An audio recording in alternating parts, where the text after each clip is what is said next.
Tottenham Hotspur 1, Aston Villa 2.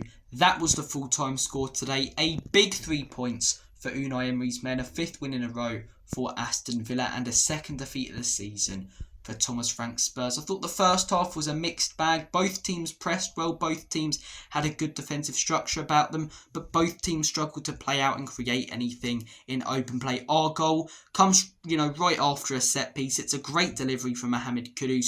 Good flick on from João Paulinho at the back post and a nice finish from Rodrigo Bentancur.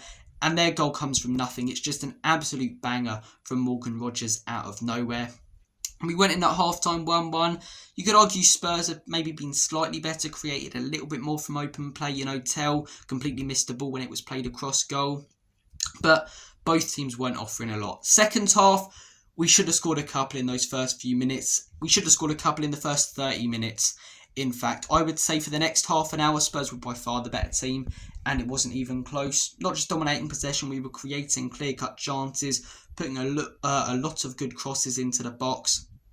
But we just couldn't finish them. We didn't have that quality up top. Matisse, Tell, Odeber, poor yet again. Kudus had one of his poorer games in a Spurs shirt. Xavi Simons off the ball today when we were trying to play out, just not dropping deep, picking up those spaces that he needed to try and connect things for the team. Hence, we struggled to flow at times, and hence when we did get opportunities going forward, we didn't bury them. Aston Villa barely had any opportunities, but what they were was clinical. An unbelievable sort of slice of a ball from Matty Cash from the halfway line. It goes to Luca Dean, who picks it out of the air brilliantly, plays it to Buendia, who scores from outside the box. I think if you look at XG, we'll have a much higher XG coming out of this game than Aston Villa. We created a lot more in open play, but we didn't finish it. We lacked the quality up top. They had it. They were clinical. We weren't. That's why we lost this game. It was very similar to a game that we played against Aston Villa under Ange, where we lost 2-1 at home, where we took the lead early.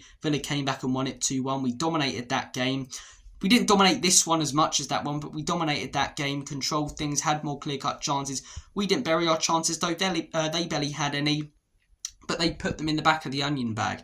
That was the difference then, and that was the difference today. You look at the players they're bringing off the bench as well. Emi Buendia comes on, makes an impact, scores a goal. Who are we bringing on, Bergvall, is he going to be the type of guy to get you a goal? It was a sub that I wanted to change things up in the midfield, but is it going to get you a goal? Richarlison up top, is there much difference between him and Tell? Is he going to change the game? Muani completely missed the ball when he got a chance at the end of the game.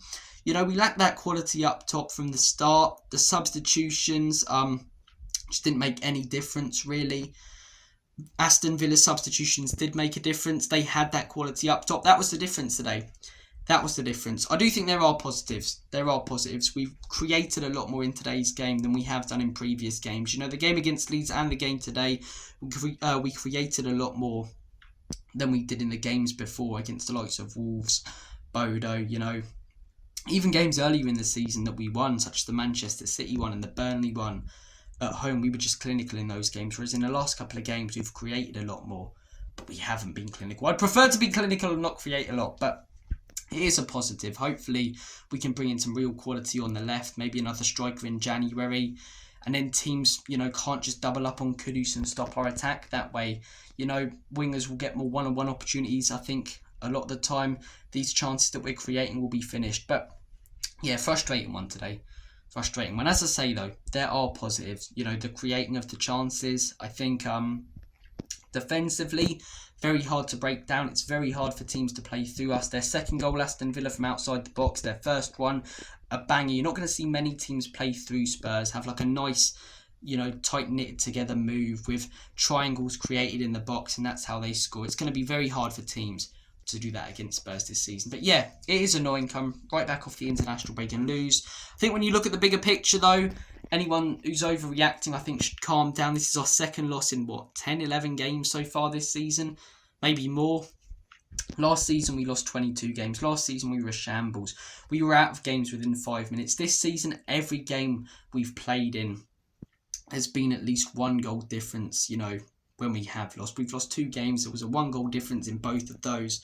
We've drew quite a few with last-minute equalisers, showing determination, and we've won quite a few and been well-deserved winners. So I think there are definitely positives to take. I think the defence still looks solid. I think this season is going in the right direction. I think things at Spurs are going in the right direction.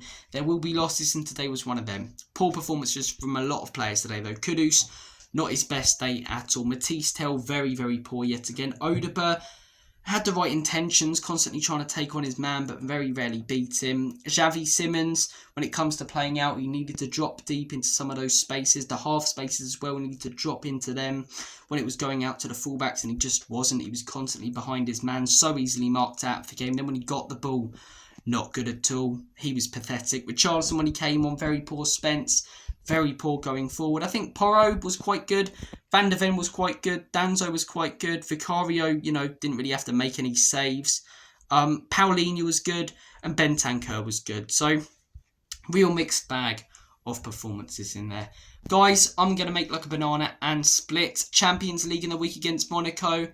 Heads up and looking onwards, looking forward. Big game that we've got to win there. We can't be sulking about this one for too many days. We've got a game on Wednesday and then next week at the Hill Dickinson. That's why I felt like a win today was important, because we've got some real tough games coming up. Everton away, it's probably the easiest of a lot. Then we've got Newcastle away in the Cup, and then we've got the likes of Arsenal and Chelsea coming up. We have a terrible record against them. They're big derbies. Both of them teams are doing all right at the moment, especially Arsenal. So some tough games coming up. Probably needed to win today to take a bit of pressure off them, but that's not how it went. It's not how it went. Didn't take our chances. Villa did. That was the difference. Take care, guys. As always and forever, come on, you Spurs.